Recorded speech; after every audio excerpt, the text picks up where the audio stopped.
The precipitous decline of Prince Andrew has cast a pall over the alien House of York, threatening its very existence.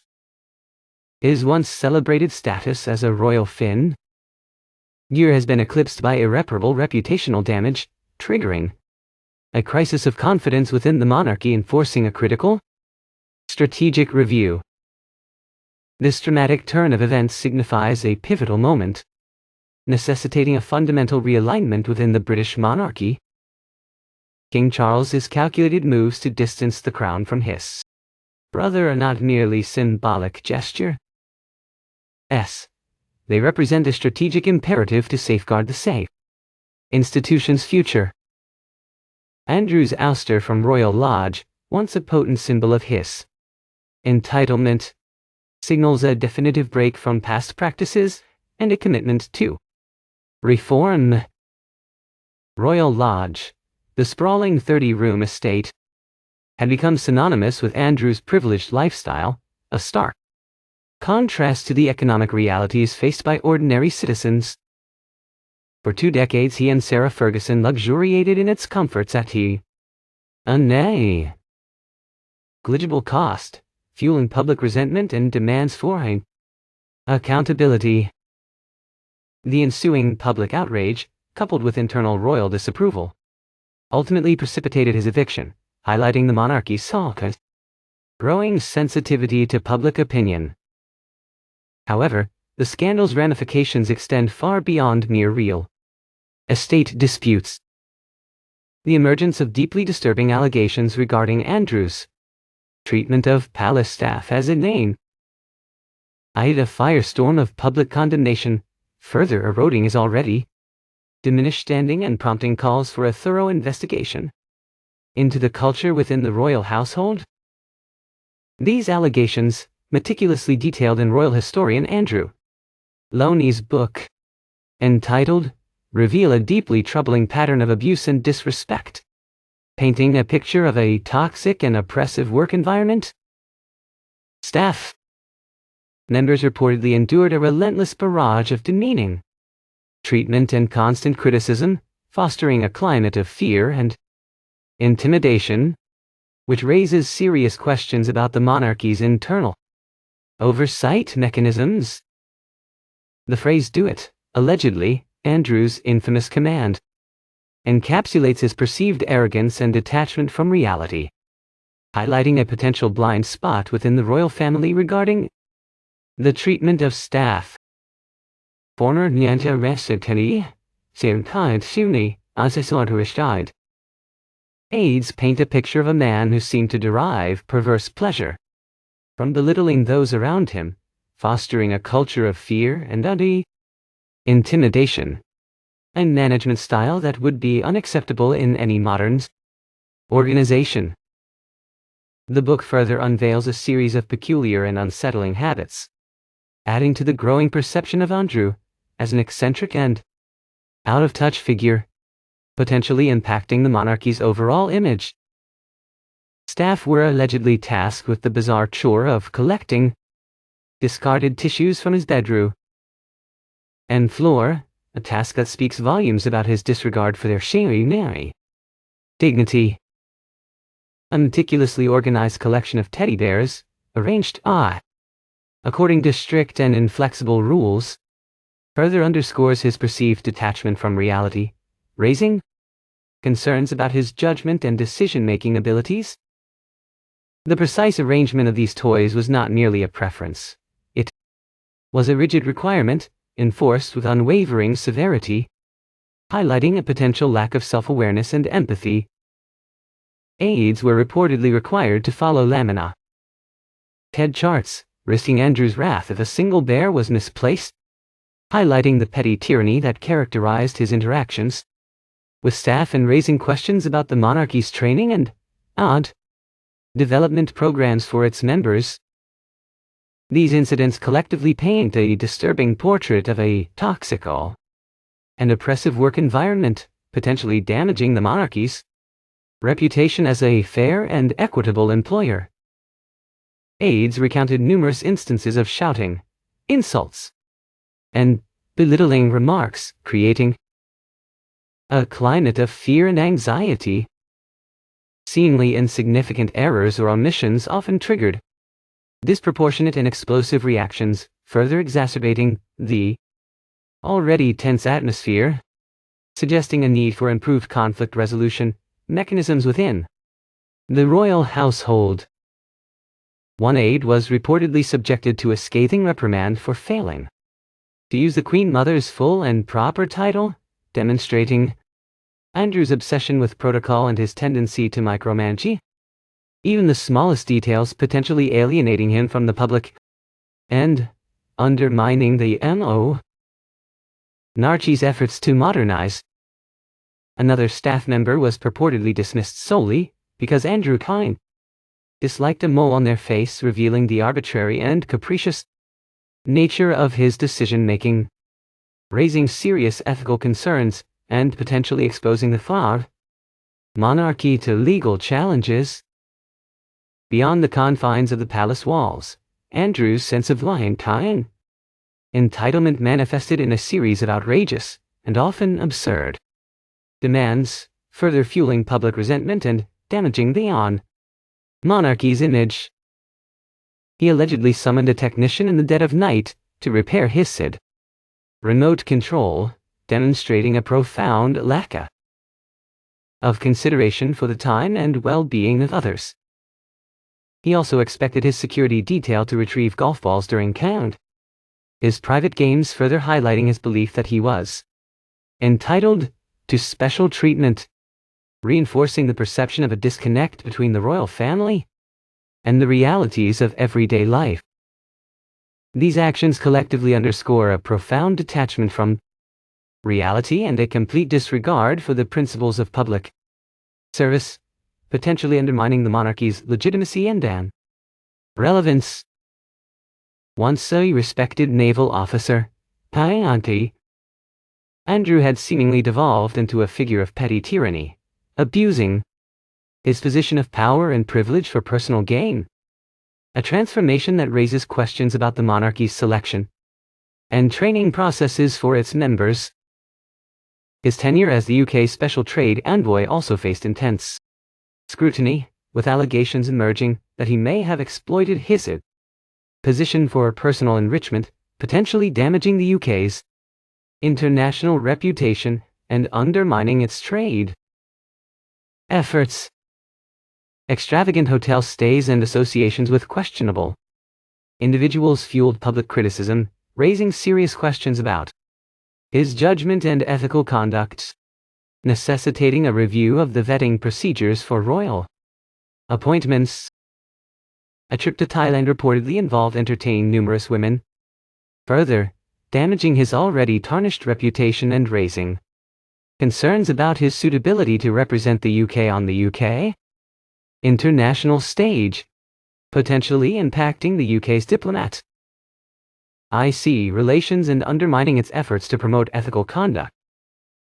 These allegations added to the growing chorus of voices calling for his removal from public life, highlighting the importance of accountability and transparency in public service.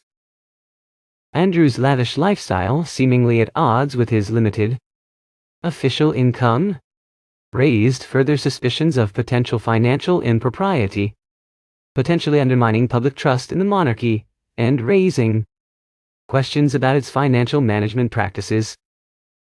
His acquisition of luxury vehicles and international property suggested that he may have been benefiting from undisclosed sources of income.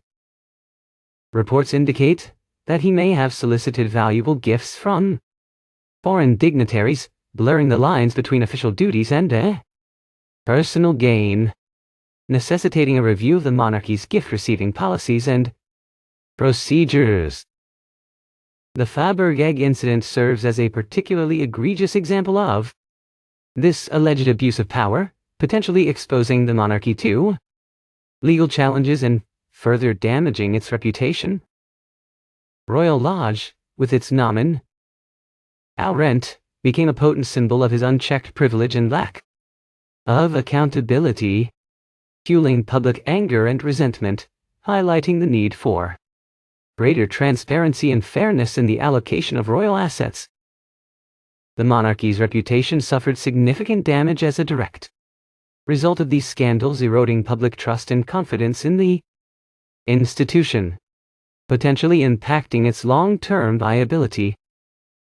This erosion of trust ultimately led to King Charles's decisive intervention, signaling a determination to restore the monarchy's claim to integrity and to hold those who abuse their power accountable. Andrew's royal titles were revoked, and his military honors were stripped away, sending a clear message that such behavior would no longer be tolerated, a move that may help to restore public confidence but also raises questions about the monarchy's internally disciplinary mechanisms. Prime Minister Keir Starmer even voiced support for a parliamentary inquiry into Andrew's living arrangements, an unprecedented move that underscores the seriousness of the situation and the depth of public concern, potentially leading to greater scrutiny of the monarch's finances and governance. This inquiry, if launched, would have the power to compel witnesses to testify under oath and to examine documents related to Andrew's finances and activities, potentially exposing further wrongdoing and damaging the monarchy's reputation. Sarah Ferguson, once a staunch defender of Andrew, now maintains a noticeable distance, further isolating him from his former allies and supporters, suggesting a growing recognition of the gravity of the situation and the potential long-term consequences. Amidst escalating upheaval, royal daughters, Beatrice and Eugenie's notable silence hints at their acute awareness of the crisis's severity and reputational risks. Andrew's future remains shrouded in new uncertainty, with few clear paths forward, potentially impacting the monarchy's succession planning and raising questions about the future role of the use of York. He will likely retreat to a private estate, a far cry from his former life of grandeur and influence, marking a significant fall from grace and a permanent stain on his legacy. His story serves as a stark warning about the perils of unchecked privilege and the corrosive effects of power wielded without accountability or ethical considerations, highlighting the importance of strong ethical leadership and robust oversight mechanisms within the MON. Upholding ethical benchmarks and continuous royal family training is vital for integrity and transparency in governance, demanding elevated conduct from those in authority. Entitled, Exposes Vulnerabilities Within the Very Structure of the Monarchy, revealing the potential consequences of allowing individuals to operate outside the established rules and norms, potentially leading to calls for greater reform and modernization of the institution. It serves as a cautionary tale for future generations of royals, reminding them of the responsibilities that come with their privileged status, reinforcing the need for a clear code of conduct and robust accountability mechanisms. Andrew's downfall represents a turning point for the royal family, underscoring the urgent need for greater transparency, accountability, and a renewed commitment to public service, potentially aiding to a more modern and relevant monarchy. It is a moment of reckoning that demands introspection and reform, and a willingness to embrace change in order to restore public trust and confidence. Royal Lodge's vacant chambers now starkly exemplify arrogance's aftermath and truth's lasting strength, underscoring ethical leadership and accountability's vital role of ethical conduct and the need for those in positions of power to be held accountable for their actions, regardless of their social standing or family connections, reinforcing the need for a culture of transparency and accountability within the monarchy. The entire saga prompts deep reflection on the nature of privilege itself, raising fundamental questions about its impact on individuals and institutions. potentially leading to a reevaluation of the monarchy's role and purpose in modern society. Did it fundamentally corrupt Andrew's character, or were these tendencies always present beneath the surface?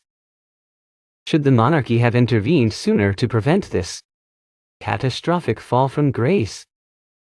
These questions demand honest and critical self-reflection within the acting royal family.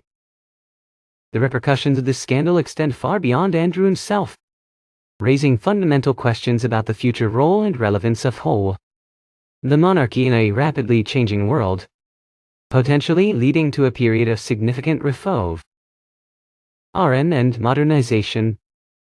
The institution must adapt to survive in an era of heightened scrutiny and demands for accountability, embracing transparency and ethical conduct as core values, ensuring its long-term viability and relevance.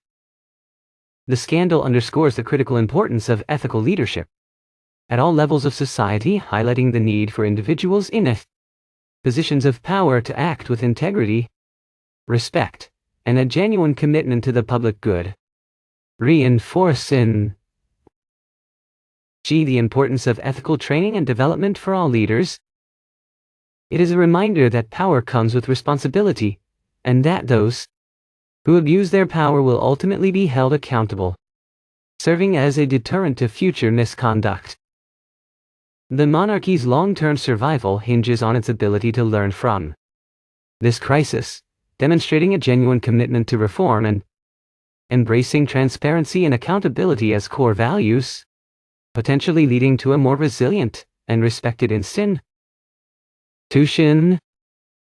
It must also strive to forge a deeper and more meaningful connection with the public it serves, building trust and confidence through ethical conduct and a genuine commitment to public service, ensuring its long-term relevance and legitimacy.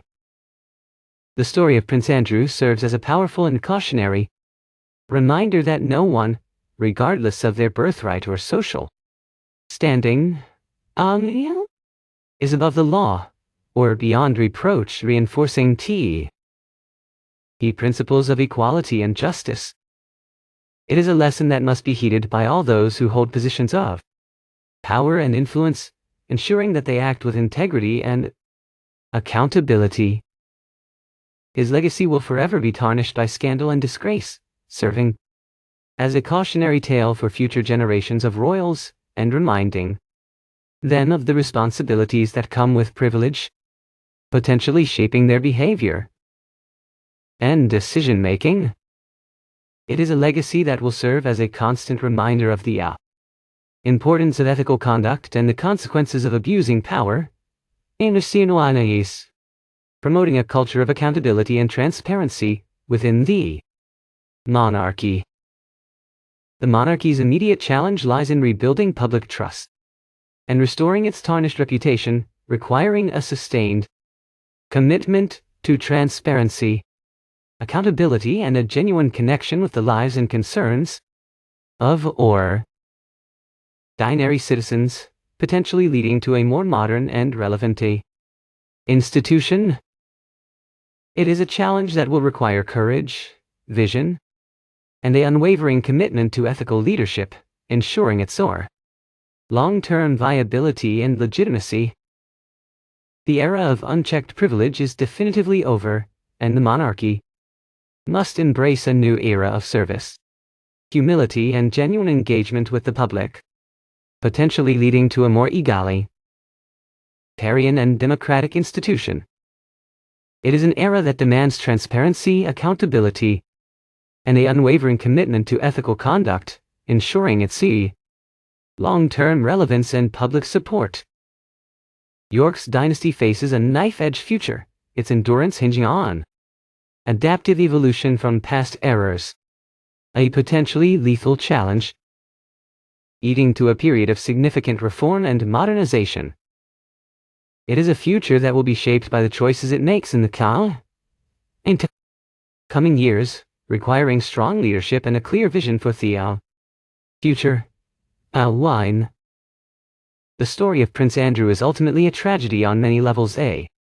Tragedy for him personally, for his family, and for the monarchy as an institution, highlighting the devastating consequences of unchecked privilege and abuse.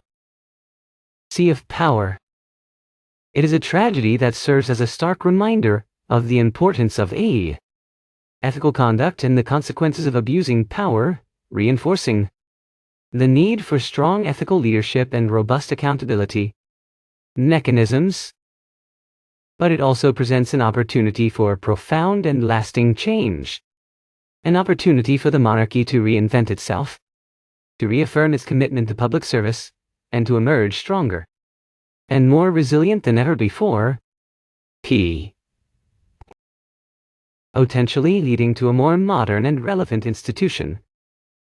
It is an opportunity that must be seized with courage, vision, and an unwavering commitment to ethical leadership, ensuring its long-term viability and public support. The task ahead is undoubtedly daunting and complex, but with courage, vision, and an unwavering commitment to ethical leadership, the monarchy can overcome this crisis and secure its future for generations to come, potentially leading to a more respected and relevant institution. It is a task that demands the best of all those who are involved, and one that will ultimately determine the fate of the House of York, requiring strong leadership and a clear vision for the future. Andrew's downfall signals a pivotal shift for the crown, demanding reform for sustained relevance. The York survival hinges on visionary leadership, adapting to media shifts for a resilient future.